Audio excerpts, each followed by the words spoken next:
설 연휴가 끝나면서 코로나19 재확산에 대한 우려가 가시지 않고 있습니다. 자세한 내용 취재 기자와 함께 살펴보겠습니다. 김인혜 기자와 함께합니다. 안녕하십니까? 네, 설 연휴 코로나19 상황 어땠습니까? 네, 설 연휴가 시작된 지난 11일 이 코로나19 신규 확진자 수가 504명으로 늘어나면서 재확산이 우려됐었습니다. 이후 12일은 444명, 13일과 설 연휴 마지막 날인 14일은 300명대를 나타냈습니다. 수치로만 봤을 때는 감염자 수가 줄었다고 볼 수 있겠지만 아무래도 설 연휴라 검사 건수가 줄어든 영향이 있는 것으로 보여 확산세가 꺾인 것으로 판단하기는 이릅니다. 네, 그 교회들의 설 연휴 예배 풍경이 어땠나 참 궁금한데요. 아무래도 이제 전국적인 이동이 있었기 때문에 좀 우려가 됐었던 것 같거든요. 그렇습니다. 특히 이번 설 연휴 마지막 날이 주일이었던 만큼 이 교회 내 감염도 예의주시할 수밖에 없었는데요. 예. 이런 가운데 전국 교회는 이 긴장감 속에 현장 예배를 진행했습니다.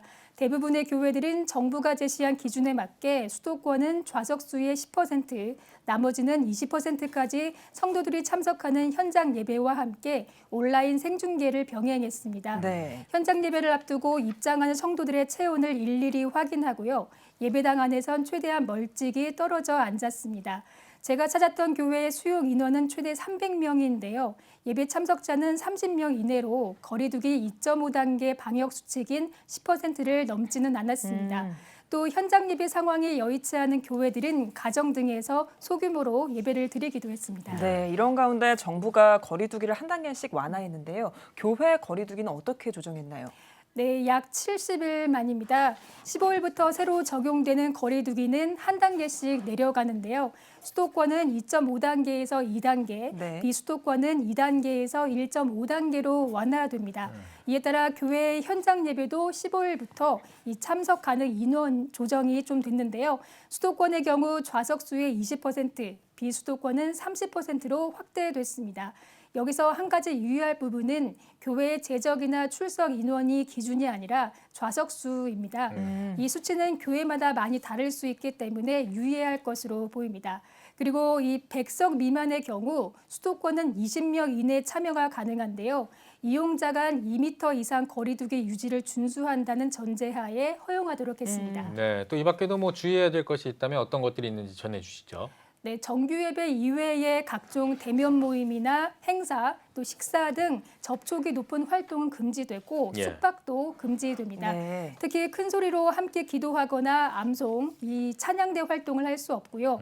특송을 할 경우 마스크를 착용하고 독창으로 가능합니다.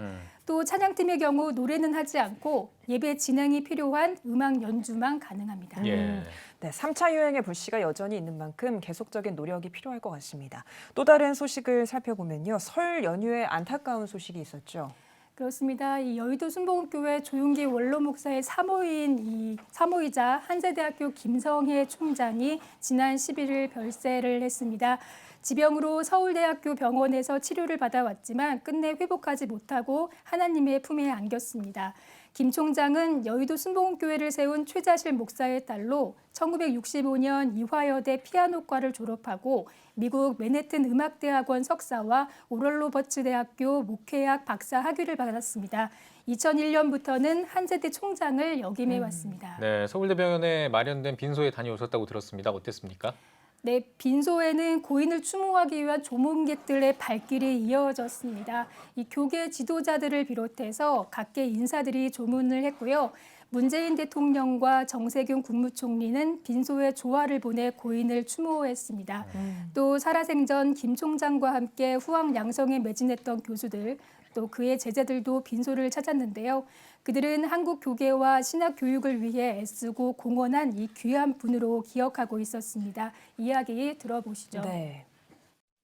우리 교회 설립에 있어서 우리 조영기 목사님과 함께 큰 공을 이루셨고 또 목사 사모로서 교회 일에 헌신하셨고 또 나중에는 교육자로서 베데스다 대학과 한세대학 발전에 크게 공헌하셨습니다.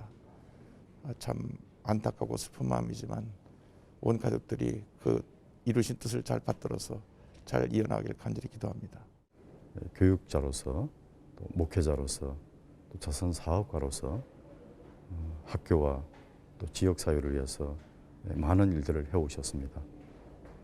이 시간을 빌어서 참으로 감사를 드리고 또 학교가 또 우리 구성원들과 또 학생들이 또 한마음이 되어서 계속 성장할 수 있기를 기도드리겠습니다. 네, 오늘 아침엔 천국 환송 예배가 있었죠. 네, 여의도 순복음교회 장으로 5일 동안 장례가 치러진 가운데 오늘 오전 8시 여의도 순복음교회에서 천국 환송 예배가 있었습니다. 이영훈 목사의 인도로 진행된 예배는 코로나19 방역 수칙에 따라서 유족을 비롯해 99명만 참석한 채 온라인으로 중계가 됐습니다. 참석자들은 엄숙한 분위기 속에서 고인을 추모했습니다. 고인은 오살리 최자실 기념 금식 기도원 묘원에 안장됐습니다. 네. 네, 오늘 소식 여기까지 듣겠습니다. 김인혜 기자 수고하셨습니다.